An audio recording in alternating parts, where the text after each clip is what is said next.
মিষ্টি সকাল শান্ত মন, ঘুমিয়েছিলাম এতক্ষণ, তাড়াতাড়ি উঠে পড়ো, আমার উষ গ্রহণ করো।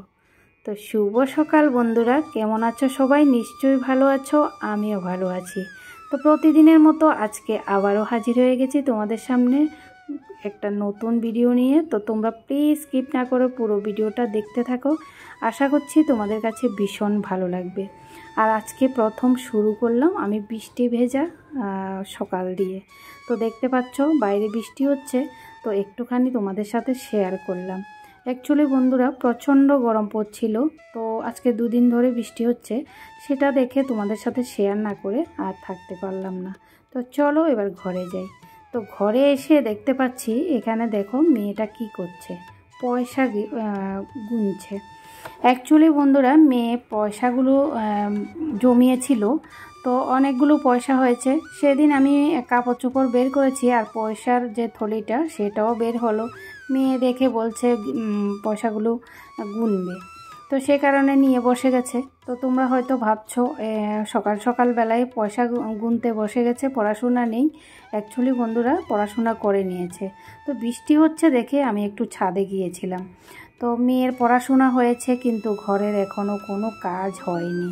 তো এখন আমি 10 বাজে, তো ঘরের কাজগুলো শুরু করে দিচ্ছি। তো দেখো প্রথমে আমি ভাতটা বসিয়ে দিয়েছিলাম, মেয়েকে পড়ার থেকে উঠিয়ে ভাতটা বসিয়ে দিয়ে তারপর গিয়েছিলাম আমি ছাদে। তো এই ফাঁকে মেয়েটা পয়সা গুনছে। তো আমার ডাল হয়ে গেছে আর এদিকে দেখো ভাতও হয়ে আসছে। আর আগের দিনের মাছটা যে ছিল, ছোট মাছ নিয়ে এসেছিলাম, আমার মা কেটে দিয়েছিল, সেই মাছটাই আজকে রান্না করব। ডাল, মাছ আর আরেকটা কিছু করে নেব, না হলে তো ছেলে মেয়ে আবার খেতে পারবে না।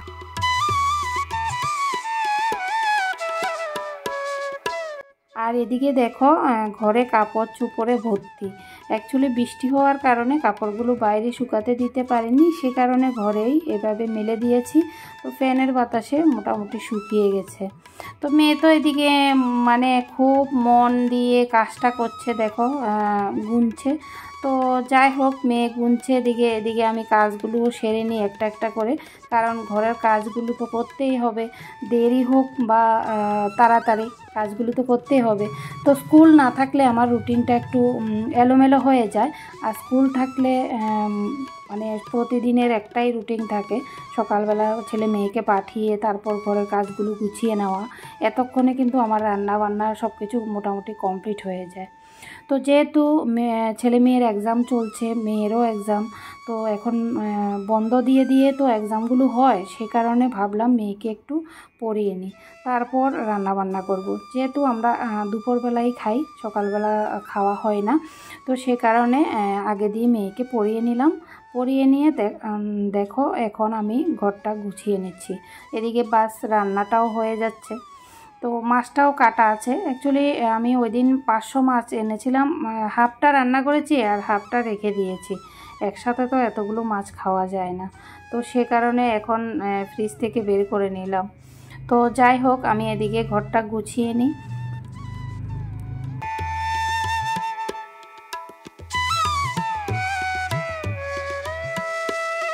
তোমরা হয়তো ভাবছো যে আগের ভিডিওতে আমি আমার মা বাবাকে দেখিয়েছি, এখনের ভিডিওতে আমার মা বাবা কোথায় গেল। অ্যাকচুয়ালি বন্ধুরা আমার মা বাবা চলে গেছে। চলে যাওয়ার কারণ হচ্ছে, সত্যি বন্ধুরা, মানুষ অসুস্থ হলে ডাক্তারের কাছে যায়, আর ডাক্তারের কাছে গিয়ে যে কতটা হেনস্থা হতে হয় সেটা মানে আমি আজকে কত বছর ধরে মানে প্রতিনিয়ত বুঝতে পারছি আমার বাবাকে দিয়ে। আর আমরা গেলে তো হয়ই। তো আমার বাবাকে দিয়ে মানে কেন বুঝতে পারছি সেটাই বলছি। বন্ধুরা আমার বাবার ক্যান্সার, তোমরা যারা পুরনো বন্ধু আছো তারা তো সবাই জানো। আমার বাবা প্রথম যখন ক্যান্সার ধরা পড়েছে তখনও আমার ঘরেই মানে ছিল। তো বাবার প্রচণ্ড গলা ব্যথা হতো। তারপর বাবা ডাক্তার দেখানোর পর মানে ওষুধ দিয়েছে, ওষুধগুলো মানে খাওয়ার পর 1 বছর ভালো ছিল। তারপর 1 বছর পর আবার সেই মানে গলা ব্যথা। তো গলা ব্যথার জন্য আবার ডাক্তার দেখালো আইএলএসে।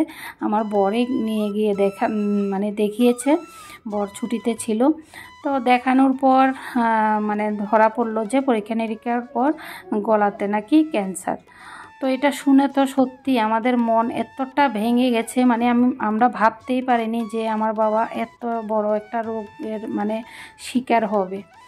তারপর আমরা তো ভীষণ কান্নাকাটি, আমার মা তো পুরোটা ভেঙে গেছে, মানে ভেঙে পড়ে গেছে, কি করবে কি না। আমার ভাইও সেম। তারপর আমার ছোদ্দা তারপর আমার বর মিলে মুম্বাইতে নিয়ে গেছে। তো মুম্বাইতে গিয়ে আমার বর বেশি দিন যদিও থাকতে পারেনি, কারণ ওরও তো সার্ভিসম্যান কি এত দিন ছুটি কাটাতে পারে বলো তো।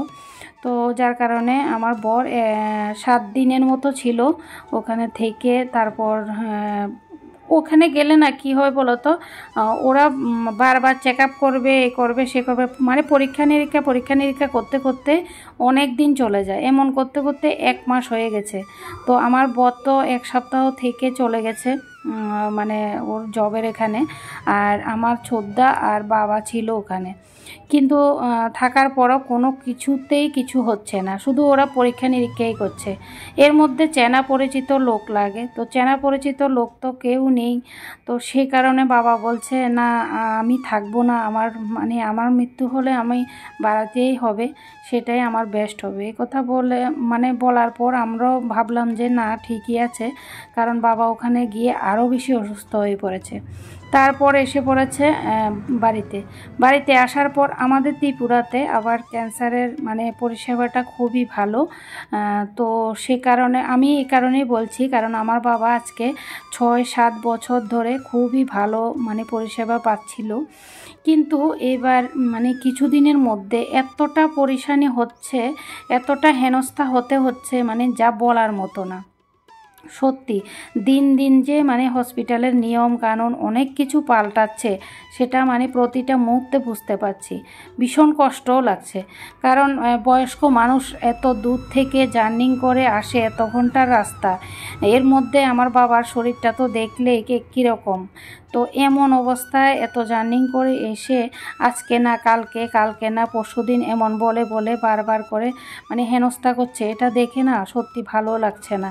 কি করব বলো, আমিও যেতে পারি না, আমার ভাইরাও কতবার আসবে কতবার যাবে, যার কারণে মানে মাই নিয়ে যায়।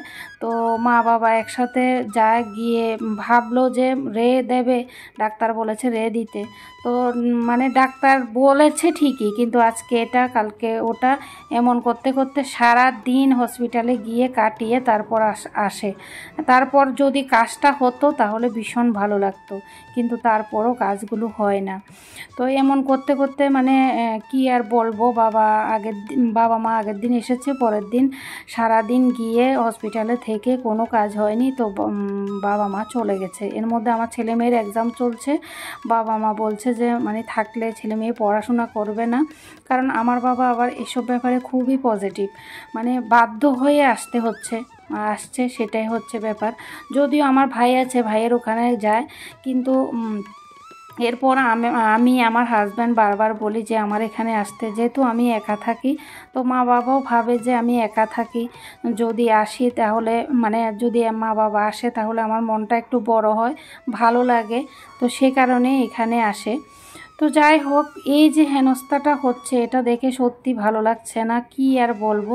তো এখন চলে গেছে, 2 দিন আবার অপেক্ষা করবে বলেছে, আবার বুধবারে। তো বুধবারের জন্য আবার অপেক্ষা করবে, সে কারণে বাবা মা চলে গেছে।